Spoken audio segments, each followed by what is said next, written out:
হরে কৃষ্ণ। ওম অজ্ঞানতিমিরান্ধস্য জ্ঞানাঞ্জনা শলাকয়া চক্ষুরুন্মিলিतं येन তস্मै শ্রীগুরুবে নমঃ। শ্রীচৈতন্যমনঃভীষ্টং স্থাপিतं येन भूतले स्वयं रूपं कदा मह्यं ददाति स्वपदान्तिकम्। वन्देऽहं श्रीगुरु श्रीयुतपदकमलं श्रीगुरुन् वैष्णवं च श्रीरूपं साग्रजातं सहगणा रघुनाथान्वितं तं सजीवं साधुतं सावधूतं परिजनसहितं कृष्णचैतन्यदेवं श्रीराधाकृष्णपदान् सहगण ललिता श्रीविशाखान्वितं च नमो विष्णुपदाय कृष्णपृष्ठाय भूतले श्रीमते भक्तिवेदान्त स्वामिनिति नामिने नमस्ते सरस्वती देवी गौरवाणी प्रचारिणे निर्विशेष शून्यवादी पाश्चात्य सुतारिणे वंचाकल्पतरुभ्यश्च कृपा सिन्धुभ्यैव च पतितानां पावनेभ्यो वैष्णवेभ्यो नमो नमः। नमो महावतान्नाय कृष्णप्रेमकृताय कृष्णाय कृष्णचैतन्य नाम्ने गुरतिसे नमः। हे कृष्ण करुणा सिन्धु दीनबन्धु जगत्पते गोपेश गोपिकान्त राधाकान्त नमस्तुते। तप्त काञ्चन गौराङ्गी राधे वृन्दावनेश्वरी विश्वभानुसुते देवी प्रणमामि हरिप्रिये। नीलाचलनिवासाय नित्याय परमात्मने बलभद्र सुभद्राभ्यां जगन्नाथाय ते नमः। जयतां सुरतो बङ्गर्मम मन्दमतिर्गति मत्सर्वस्य पदाम्भोज राधामदन मोहनय दिव्यतीन्दारण्यकल्पतरुमादः रत्नागार सिंहासनस्तु श्रीमत्श्रील राधागोविन्द देवस्पृष्टलिपि सेव्यमानो स्मरामि। श्रीमान् रासरसारम्भे वंशीवटतटस्थितो कर्षण शनैर्गोपी गोपीनाथ श्रियःस्तु नो। जय श्री कृष्ण चैतन्य प्रभु नित्यानंद श्री अद्वैत गदाधर शिवासादि गौरभक्तवृंद। हरे कृष्ण कृष्ण कृष्ण हरे हरे हरे राम राम राम हरे हरे।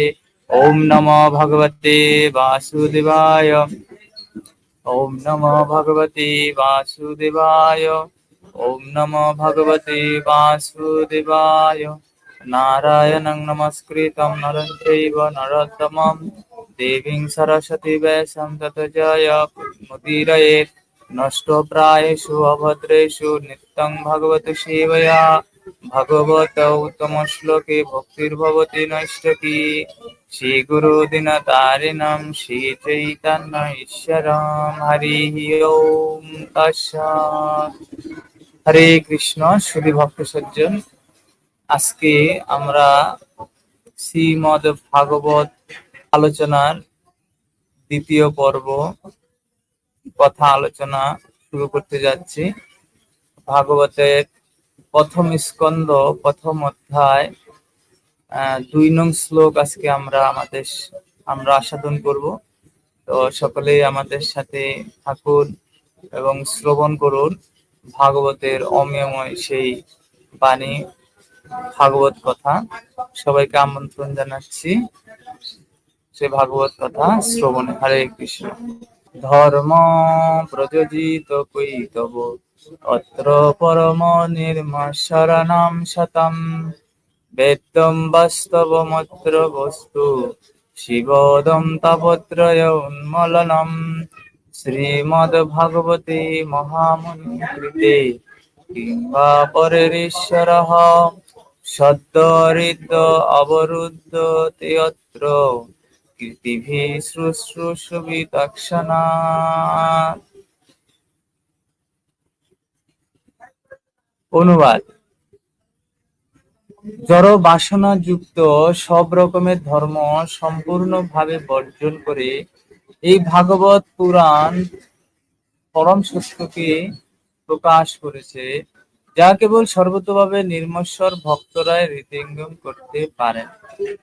পরম সত্য হচ্ছেন পরম মঙ্গলময় বাস্তব বস্তু। সেই সত্যকে জানতে পারলে ত্রিতাপ দুঃখ সমূলে উৎপাটিত হয়। মহামুনি বেদব্যাস উপলব্ধির পরিপক্ব অবস্থায় এই শ্রীমদ্ ভাগবত রচনা করেছেন এবং ভগবত তত্ত্বজ্ঞান হৃদয়ঙ্গম করতে এই গ্রন্থটি যথেষ্ট। সুতরাং অন্য কোনো শাস্ত্রগ্রন্থের আর কি প্রয়োজন? এই যখন শ্রদ্ধাবনত চিত্তে এবং একাগ্রতা সহকারে এই ভাগবতের বাণী শ্রবণ করেন, তখন তার হৃদয়ে ভগবত তত্ত্বজ্ঞান প্রকাশিত হয়। তাৎপর্য করেছেন আন্তর্জাতিক কৃষ্ণ ভাবনামৃত সংঘ প্রতিষ্ঠাতা আচার্য জগৎগুরু শিল প্রভুপাদ। জয় শিল প্রভুপাদ কি জয়। ধর্মের অন্তর্গত চারটি মৌলিক বিষয় হচ্ছে পুণ্য কর্ম, অর্থনৈতিক উন্নতি, ইন্দ্রিয় সুখভোগ এবং চরমে জড়জগতের বন্ধন থেকে মুক্তি। ধর্মবিহীন জীবন হচ্ছে অসভ্য জীবন। ধর্ম আচরণ শুরু হলেই কেবল যথার্থ মানব জীবনের শুরু হয়। আহার, নিদ্রা, ভয় এবং মৈথুন, এই চারটি হচ্ছে পশু জীবনের ভিত্তি। এই প্রবৃত্তিগুলো মানুষ এবং পশু উভয়ের মধ্যে রয়েছে, কিন্তু ধর্ম আচরণ হচ্ছে মানব জীবনের একটি বিশেষ কার্য। ধর্মবিহীন মনুষ্য জীবন পশু জীবনের থেকে কোনো অংশে উন্নত নয়। তাই মানব সমাজে ধর্ম অনুষ্ঠানের প্রচলন রয়েছে, যার উদ্দেশ্য হচ্ছে আত্মতত্ত্বজ্ঞান লাভ করা এবং পরমেশ্বর ভগবানের সঙ্গে জীবের নিত্য সম্পর্কের কথা অবগত হওয়া। মানব সভ্যতার নিম্ন স্তরে সবসময় জড়জগৎকে ভোগ করার তীব্র বাসনা থাকে। তার ফলে নিরন্তর ইন্দ্রিয় তৃপ্তির জন্য পরস্পরের সঙ্গে প্রতিদ্বন্দ্বিতা হয়। এই ধরনের চেতনার দ্বারা তাড়িত হয়ে মানুষ ক্রমান্বয়ে বিপর্যস্ত হতে হতে অবশেষে ধর্মের প্রতি উন্মুখ হয়। সে তখন জড় সুখভোগের আশায় পুণ্য কর্ম অথবা ধর্ম অনুষ্ঠান করে। কিন্তু এই ধরনের জড় সুখভোগ যদি অন্য উপায়ে লাভ করা যায়, তখন তারা তথাকথিত সেই সমস্ত ধর্ম আচরণে অবহেলা করে। এটি হচ্ছে আধুনিক সভ্যতার পরিস্থিতি। মানুষ যথেষ্ট অর্থনৈতিক উন্নতি সাধন করেছে, তাই এখন আর তারা ধর্মের প্রতি ততটা উৎসাহী নয়। মন্দির, মসজিদ অথবা গির্জাগুলি এখন প্রায় শূন্যই পড়ে থাকে। মানুষ এখন তাদের পূর্বপুরুষদের তৈরি ধর্ম আচরণ স্থানগুলি থেকে কলকারখানা, দোকান, বাজার এবং প্রেক্ষাগৃহ ইত্যাদির প্রতি অধিক উৎসাহী। এর থেকে সহজে প্রমাণিত এর থেকে সহজে প্রমাণিত হয় যে কেবল অর্থনৈতিক উন্নতি সাধনের জন্যই সেই ধরনের ধর্ম অনুষ্ঠান হয়। অর্থনৈতিক উন্নতির প্রয়োজন ইন্দ্রিয় সুখভোগের জন্য।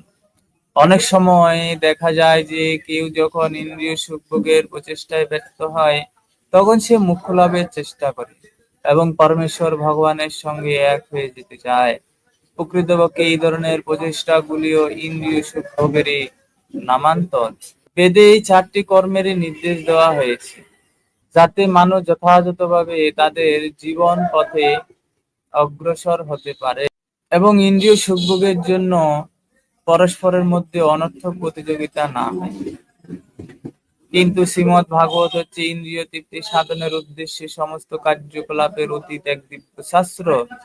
এটি হচ্ছে পূর্ণরূপে জড়জগতের কলুষ থেকে মুক্ত একটি গ্রন্থ, যা কেবল জড় সুখ বাসনা রহিত ভগবানের শুদ্ধ ভক্তরাই হৃদয়ঙ্গম করতে পারেন। জড়জগতের মানুষে মানুষে, পশুতে পশুতে, সম্প্রদায়ে সম্প্রদায়ে, জাতিতে জাতিতে নিরন্তর প্রতিযোগিতা হচ্ছে। কিন্তু ভগবানের ভক্তরা এই ধরনের প্রতিযোগিতার অতীত। তারা জড়বাদীদের সঙ্গে প্রতিযোগিতা করেন না, কেননা তারা ভগবত ধামের দিকে এগিয়ে চলেছেন, যেখানে জীবন নিত্য এবং আনন্দময়। এই ধরনের মহাত্মারা সম্পূর্ণরূপে নির্মশ্বর এবং তাদের হৃদয় বৃত্তি সম্পূর্ণরূপে নির্মল। জড়জগৎ জড়জগতের সকলকে একে অপরকে হিংসা করে এবং তাই পরস্পরের সঙ্গে প্রতিযোগিতা হয়। কিন্তু ভগবানের ভক্তরা কেবল জড়জাগতিক ঈর্ষা থেকেই মুক্ত নন, তারা সকলেরই শুভাকাঙ্ক্ষী এবং তারা চেষ্টা করেন প্রতিদ্বন্দ্বিতাবিহীন ভগবত কেন্দ্রিক সমাজ প্রতিষ্ঠা করার। আধুনিক যুগের সাম্যবাদও প্রতিদ্বন্দ্বিতা বিহীন সমাজ প্রতিষ্ঠা করার চেষ্টা করছে, কিন্তু তাদের সেই প্রচেষ্টা যথাযথ নয়, কেননা সমাজতান্ত্রিক দেশগুলিতেও রাষ্ট্রপ্রধানের পদের জন্য প্রতিযোগিতা হয়েছে। বৈদিক দৃষ্টিভঙ্গির পরিপ্রেক্ষিতে অথবা সাধারণ মানবিক কার্যকলাপের পরিপ্রেক্ষিতে দেখা যায় যে ইন্দ্রিয় সুখভোগ হচ্ছে পার্থিব জীবনের ভিত্তি। বেদে তিনটি পন্থার উল্লেখ করা হয়েছে। তার একটি হচ্ছে উচ্চতর লোকে উন্নীত হওয়ার জন্য সকাম কর্ম, দ্বিতীয়টি হচ্ছে বিভিন্ন দেবদেবীর পূজা করে তাদের লোকে উন্নীত হওয়া, এবং তৃতীয়টি হচ্ছে নির্বিশেষ রূপে পরম সত্যকে উপলব্ধি করে তার সঙ্গে এক হয়ে যাওয়া। পরম তত্ত্বের নির্বিশেষ রূপ তার সর্বোচ্চ প্রকাশ নয়, নির্বিশেষ রূপের ঊর্ধ্বে হচ্ছে ভগবানের পরমাত্মা রূপ, এবং তারও ঊর্ধ্বে হচ্ছে পরম তত্ত্বের সবিশেষ রূপ, তার ভগবান রূপ। শ্রীমদ্ ভাগবতে পরম তত্ত্বের সবিশেষ রূপের বর্ণনা করা রয়েছে। এটি নির্বিশেষ তত্ত্ব সমন্বিত গ্রন্থাবলী এবং বেদের জ্ঞানকাণ্ড থেকে অনেক উচ্চ স্তরের বিষয়। এমনকি এটি কর্মকাণ্ড এবং উপাসনা কাণ্ডেরও ঊর্ধ্বে, কেননা এতে পরমেশ্বর ভগবান শ্রীকৃষ্ণের আরাধনার পন্থা নির্দেশিত হয়েছে।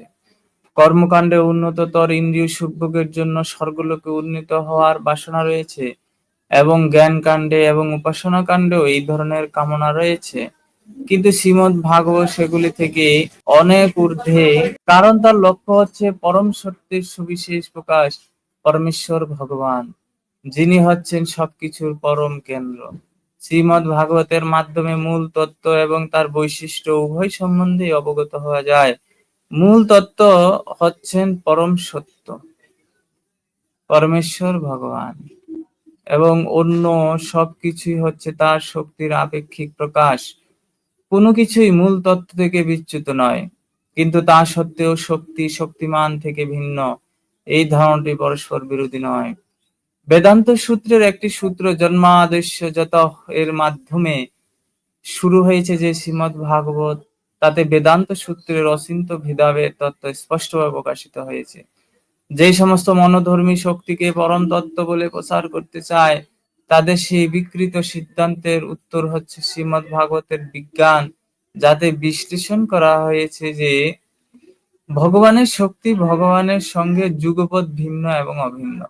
এই জ্ঞান যখন যথাযথভাবে হৃদয়ঙ্গম করা যায়, তখন দেখা যায় যে দ্বৈতবাদ এবং অদ্বৈতবাদ উভয়ই অপূর্ণ।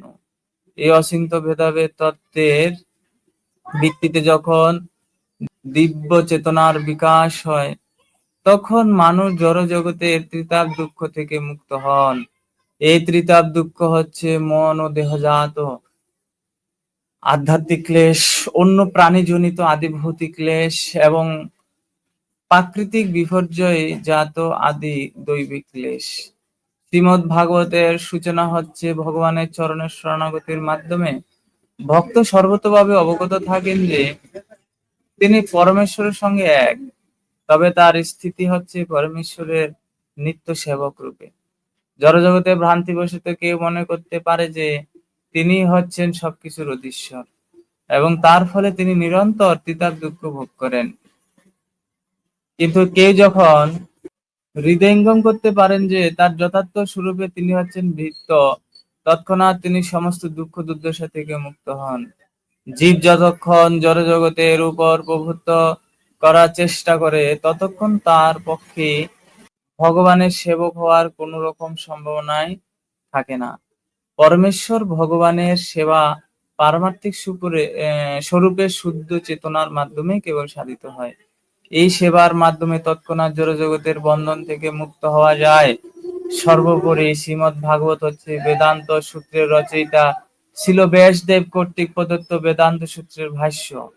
তার পারমার্থিক জীবনের পরিপক্ক অবস্থায় নারদ মুনির কৃপায় তিনি সেটি রচনা করেন। ছিল ব্যাসদেব হচ্ছেন পরমেশ্বর ভগবান নারায়ণের অবতার, তাই তার প্রামাণিকতা সম্বন্ধে কোনো প্রশ্নই উঠতে পারে না। তিনি হচ্ছেন বৈদিক শাস্ত্রগ্রন্থের প্রণেতা, আর তিনি নির্দেশ দিয়েছেন যে অন্যান্য শাস্ত্রগ্রন্থ অধ্যয়ন করার আর কোনো প্রয়োজন নেই। কেবল শ্রীমদ্ ভাগবত অধ্যয়ন করলেই পরমাত্ম সাধিত হবে। অন্যান্য পুরাণে বিভিন্ন দেব-দেবীর উপাসনা করার পন্থা নির্দিষ্ট হয়েছে, কিন্তু শ্রীমদ্ ভাগবতে কেবল পরমেশ্বর ভগবানের কথাই বর্ণিত হয়েছে। পরমেশ্বর ভগবান হচ্ছেন পূর্ণ এবং বিভিন্ন দেব-দেবীরা হচ্ছেন তার অংশবিশেষ। তাই পরমেশ্বর ভগবানের আরাধনা করলে আর অন্য দেব-দেবীর পূজা করতে হয় না। পরমেশ্বর ভগবান তৎক্ষণাৎ ভক্তের হৃদয়ে অধিষ্ঠিত হন। শ্রী চৈতন্য মহাপ্রভু শ্রীমদ্ ভাগবতকে অমল পুরাণ বলে অভিহিত করে অন্যান্য সমস্ত পুরাণ থেকে তার স্বাতন্ত্র্য নিরূপণ করেছেন। পারমার্থিক জ্ঞান লাভ করার যথার্থ পন্থা হচ্ছে শুদ্ধামৃত শ্রবণ। উদ্ধত ভাব সম্পন্ন হলে এই অপাকৃত বাণী হৃদয়ঙ্গম করা যায় না। যথার্থভাবে এই জ্ঞান আহরণ করা সম্বন্ধে শুশ্রূষ শব্দটি ব্যবহার করা হয়েছে। এই অপাকৃত বাণী শ্রবণ করার জন্য ঐকান্তিকভাবে উৎকণ্ঠিত হতে হবে। নিষ্ঠাভরে তা শ্রবণ করাই হচ্ছে এই জ্ঞান আহরণের প্রাথমিক যোগ্যতা। যে সমস্ত মানুষ দুর্ভাগা, তারা এই শ্রীমদ্ ভাগবত শ্রবণে বিন্দুমাত্র উৎসাহী নয়। এই পন্থাটি অত্যন্ত সরল, কিন্তু তার প্রয়োগ অত্যন্ত কঠিন। দুর্ভাগা মানুষেরা রাজনৈতিক এবং সামাজিক বিষয়ে অলস আলোচনা করার যথেষ্ট সময় পায়, কিন্তু যখন তাদের ভক্ত সঙ্গে শ্রীমদ্ ভাগবত শ্রবণ করার জন্য আহ্বান করা হয়, তখন তারা তাদের অনিচ্ছা প্রকাশ করে। কখনো কখনো পেশাদারী ভাগবত পাঠকেরা শুরুতেই পরমেশ্বর ভগবানের অতি অন্তরঙ্গ এবং অতি গোপনীয় লীলা বিলাসের আলোচনা করে, যা শুনে আপাত দৃষ্টিতে মনে হয় যেন একটি কাম বিষয়ক গ্রন্থ। শ্রীমদ্ ভাগবত শ্রবণ করতে হয় প্রথম থেকে। এই গ্রন্থটির বিষয়বস্তু হৃদয়ঙ্গম করার যোগ্যতা সম্বন্ধে এই শ্লোকে বলা হয়েছে, বহু সুকৃতি অর্জন করার ফলে শ্রীমদ্ ভাগবত শ্রবণ করার যোগ্যতা লাভ করা যায়। বুদ্ধিমান মানুষেরা তাদের চিন্তাশীল বিচারের দ্বারা উপলব্ধি করতে পারেন যে মহর্ষি বেদব্যাস আশ্বাস দিয়ে গেছেন যে শ্রীমদ্ ভাগবত শ্রবণ করার মাধ্যমে পরমেশ্বর ভগবানকে জানা যায়। বেদে নির্দেশিত পারমার্থিক উপলব্ধির বিভিন্ন স্তরে উন্নীত না হয়েও কেবলমাত্র শ্রীমদ্ ভাগবতের এই জ্ঞান শ্রবণ করার মাধ্যমেই কেবল সরাসরি ভাবে পরমহংস স্তরে উন্নীত হওয়া যায়। হরে কৃষ্ণ কৃষ্ণ কৃষ্ণ হরে হরে, হরে রাম রাম রাম হরে হরে। জয় গ্রন্থরাজ শ্রীমদ্ ভাগবতম কি জয়। জগৎ গুরু যুগাচার্য শিল প্রভুপাদ কি জয়। পতিত পাবন পরমারাধ্য গুরুদেব কি জয়। নিতাই গৌর প্রেমানন্দ। এখানেই শিল প্রভুপাদ কৃত তাৎপর্য সমাপ্ত। তো আমরা যদি একটু আলোচনা করি এই শ্লোকের উপরে, তৎপূর্বে আমি আমার পরমারাধ্য গুরু মহারাজ শ্রী শ্রীমৎ জয় পতাকা স্বামী পরমারাধ্য গুরুদেবের শ্রীচরণ পদ্মে প্রণতি নিবেদন করছি। নমঃ বিষ্ণুপদায় কৃষ্ণপৃষ্ঠায় ভূতলে শ্রীমতে জয় পতাকা স্বামিনীতি নামিনে, নমো আচার্য পাদায় নিতায় কৃপা প্রদায়িনে, গৌর কথা ধামদায় নগর গ্রাম তারে। ভাগবতের প্রথম স্কন্ধ প্রথম অধ্যায়ে 2 নং শ্লোকে ভাগবতের বর্ণনায় ভাগবত রচনা করেছেন ছিল ব্যাসদেব। তো ব্যাসদেব বলছেন, ধর্ম প্রযোজিত কৈতবত্র পরম নির্মশরণাম শতাম, বেদ্যম বাস্তব মত্র বস্তু শিবদম তাপত্রয় উন্মলনম। শ্রীমদ্ ভাগবতে মহামুনি কৃতে কিংবা পরের ঈশ্বর সদ্য হৃদ্য অবরুদ্ধ অত্র পৃথিবী শুশ্রূষুভি তৎক্ষণা। খুবই সুন্দর কথা। প্রথমেই ভাগবতে সমস্ত রকম কৈতব ধর্মকে বর্জন করে যারা পরম নির্মশ্বর ভক্ত রয়েছে, শতাম মানে হচ্ছে ভক্ত, যাদের নির্মল হৃদয়, যাদের হৃদয়ে কোন রকমের নির্মশ্বরতা, নির্মশ্বর নন, যারা অন্য জীবের প্রতি হিংসা পরায়ণ নয়, যাদের হৃদয়ে কোনো হিংসা বিদ্বেষ নেই, পরম নির্মশ্বর ব্যক্তিদের কাছে ব্যক্তিরা কি করবেন, সমস্ত রকম কৈতব ধর্ম। কৈতব ধর্ম কাকে বলা হচ্ছে? ভাগবতমে বলছেন যে পৃথিবীতে যাহা কিছু ধর্ম নামে চলে, ভাগবত কহে তাহা পরিপূর্ণ চলে। পৃথিবীতে আমরা দেখতে পাই কত ধরনের ধর্ম, কত ধরনের রিচুয়ালস ধর্মের নামে মানুষ পালন করছে। হ্যাঁ, তো ওই সমস্ত ধর্মকে বলছে পৃথিবীতে যা কিছু ধর্ম নামে চলে, এই ভাগবতে, এই ভাগবত গ্রন্থে তা বলছে সমস্ত কিছু হচ্ছে ছলনা। পৃথিবীতে যা কিছু ধর্ম নামে চলে, ভাগবত কহে তাহা পরিপূর্ণ চলে। এই সমস্ত কিছুই হচ্ছে ছলনা। তাই প্রকৃত ধর্ম হচ্ছে কি? প্রকৃত ধর্ম হচ্ছে ভাগবত ধর্ম। এবং সেই ভাগবত ধর্ম তারাই উপলব্ধি করতে পারে, অনুশীলন করতে পারে, যাদের হৃদয় হচ্ছে নির্মৎসর। নির্মৎসর নাম শতাম। শতাম শব্দের অর্থ হচ্ছে সাধু সন্তরা বা ভগবানের ভক্তরা, যাদের হৃদয়ে নির্মৎসর, অন্যের প্রতি হিংসা বিদ্বেষ এসব নেই, তারাই হচ্ছে নির্মৎসর সাধু। নির্মৎসর হলেই আমরা এই ভাগবতের তত্ত্ব উপলব্ধি করতে পারবো।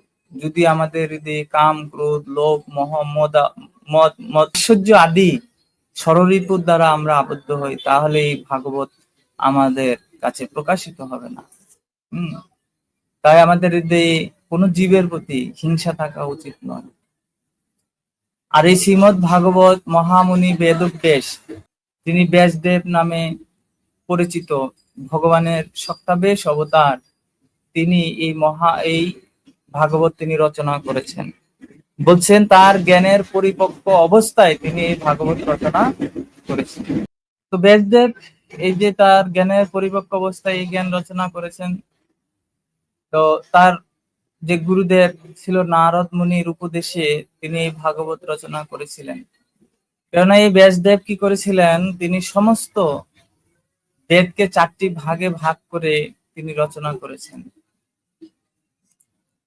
তারপর তিনি 18 পুরাণ রচনা করেছেন, তিনি মহাভারত রচনা করেছেন, এবং তিনি বেদান্ত সূত্র, বেদান্ত ভাষ্য রচনা করেছেন। এত কিছু রচনা করেও তার হৃদয়ে তিনি শান্তি পাচ্ছিলেন না। তখন তিনি তার গুরুদেবের কাছে শরণাগত হলেন এবং তার হৃদয়ে যে অশান্তি, সেই অশান্তির কারণ তিনি গুরুদেবের কাছে প্রার্থনা জানালেন যে কেন তিনি শান্তি পাচ্ছেন না। তখন নারদ মুনি তাকে বলছেন, ভর্ৎসনা করে বলছেন যে তুমি জীবকে এই বেদ বেদান্ত ভাগবত মহাভারত 18 পুরাণ রচনা করেও তুমি জীবকে আরো বেশি ধর্ম অর্থ কাম মোক্ষ রূপ যে চতুর্বর্গ রয়েছে, সেই চতুর্বর্গের মধ্যে ডুবিয়ে তুমি আরো তাদেরকে অন্ধকারে নিমজ্জিত করেছো। কারণ ধর্ম অর্থ কাম মোক্ষ এগুলোকেও শাস্ত্রে কৈতব ধর্ম হিসেবেই, ভাগবতে কৈতব ধর্ম হিসেবেই বর্ণনা করছে। না, এই ধর্ম অর্থ কাম মোক্ষ, ধর্ম করলে মানুষ কি করে? ধর্ম করলে অর্থ আসে, অর্থ লাভ করে, আর অর্থ আসলে মানুষ আরো বেশি বেশি ইন্দ্রিয় উপভোগ করে, এই জড়জাগতিক সুখ ভোগ করে, তখন ভগবানকে ভুলে যায়, বিভিন্ন পাপাচারে লিপ্ত হয় এবং ইন্দ্রিয় সুখ ভোগ করার জন্য তারা আর সেই ধর্মের পথকে তারা প্রয়োজন মনে করে না। তখন তারা ধর্ম পথ ত্যাগ করে বিভিন্ন রকম ইন্দ্রিয় সুখ ভোগ করে। আর ইন্দ্রিয় সুখ ভোগ হচ্ছে এই জগতে পাপ। পাপময় কর্মে তারা লিপ্ত হয়ে যায় এবং এইভাবে যখন জড়জগৎকে ভোগ করতে করতে সেই ভোগ বাসনায় লিপ্ত থেকে থেকে তাদের হৃদয় প্রশান্তি লাভ করে না, তারা কোনো কিছুতেই আর শান্তি পায় না, তখন সমাজে বিভিন্ন ব্যভিচার বেড়ে যায়, বিভিন্ন হিংসা বেড়ে যায়। হিংসা বেড়ে যাওয়ার ফলে আরো জীব বেশি করে কি হয়, এই জড়জগতের অন্ধকারে নিমজ্জিত হয়ে তাদের যে দুর্লভ মনুষ্য জনম, সেই জনমটি ব্যর্থ হয়ে যায়। এইভাবে যখন সে আর কোনো পথ খুঁজে পায় না, তখন সেই জড়জগতের বন্ধন থেকে মুক্ত হতে চায়, এবং সেটাই হচ্ছে মুক্ত ধর্ম অর্থ। ধর্ম করলে অর্থ আসে, অর্থ আসলে কাম চরিতার্থ করতে পারে, আর কাম চরিতার্থ করতে করতে যখন সে কামের প্রতি সে অনীহা চলে আসে, তখন সে মুক্তির পথ খুঁজে। সে মুক্তির পথ খুঁজে বা খুঁজতে গিয়ে সে যদি সঠিক পথ তারা যদি লাভ করতে না পারে, তাহলে তারা তাদের এই মনুষ্য জন্ম ব্যর্থ হয়ে যায়। আর এই ধর্মের নামে তো মানুষ কত রকমের ব্যবসা খুলে রেখেছে। আমার কাছে আসো, আমার থেকে দীক্ষা নাও, কুলগুরুর থেকে দীক্ষা নাও। এভাবে ধর্মের ব্যবসা এই জগতে সবচেয়ে প্রসিদ্ধ ব্যবসায় পরিণত হয়েছে। তো মানুষ বিভিন্ন ভগবানের ফ্যাক্টরি খুলে রেখেছে, গুরুদেবকে ভগবান বানিয়ে মন্দিরে বসিয়ে পূজা করছে, আর তাদের অনুসারীরা এসে অর্থ প্রদান করছে।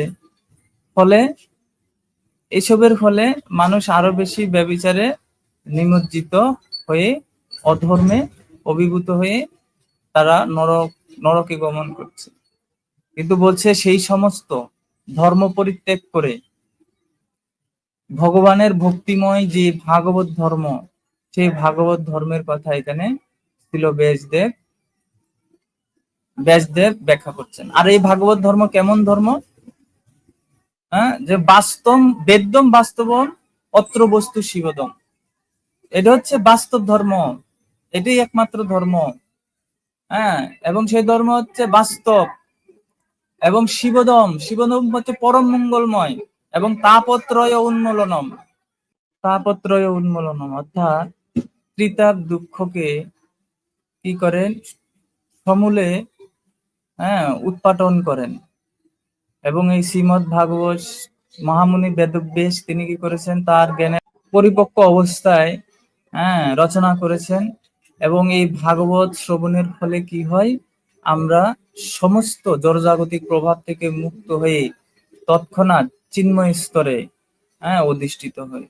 তো আপনারা যারা এই ভগবানের শুদ্ধ মুখ থেকে শ্রবণ করেন বা ভাগবত পাঠ করবেন, তখন এই দিব্য প্রভাবে আপনারা অবশ্যই এই জড়জগতের বন্ধন থেকে মুক্ত হয়ে ভগবত ধামে প্রবেশ করার যোগ্যতা অর্জন করতে পারবেন। হরে কৃষ্ণ কৃষ্ণ কৃষ্ণ হরে হরে, হরে রাম রাম রাম হরে হরে। সবাইকে অসংখ্য ধন্যবাদ। এখানে আজকে আমাদের এই শ্লোকের উপরে শ্লোক এবং শিল প্রভুপাদের তাৎপর্য এবং তার উপরে কিছু বলার চেষ্টা করেছি। আপনারা শ্রবণ করবেন এবং বেশি বেশি করে শেয়ার করবেন, অন্যদেরকে শ্রবণ করার সুযোগ করে দিবেন এবং অবশ্যই এই ভিডিওতে লাইক কমেন্ট শেয়ার করে আপনারা আমাদেরকে সহযোগিতা করবেন। সবাইকে অসংখ্য ধন্যবাদ। হরে কৃষ্ণ। বাঞ্ছা কল্পতরুভ্যশ্চ কৃপা সিন্ধুভ্যেব চ পতিতানাং পাবনেভ্যো বৈষ্ণবেভ্যো নমো নমঃ।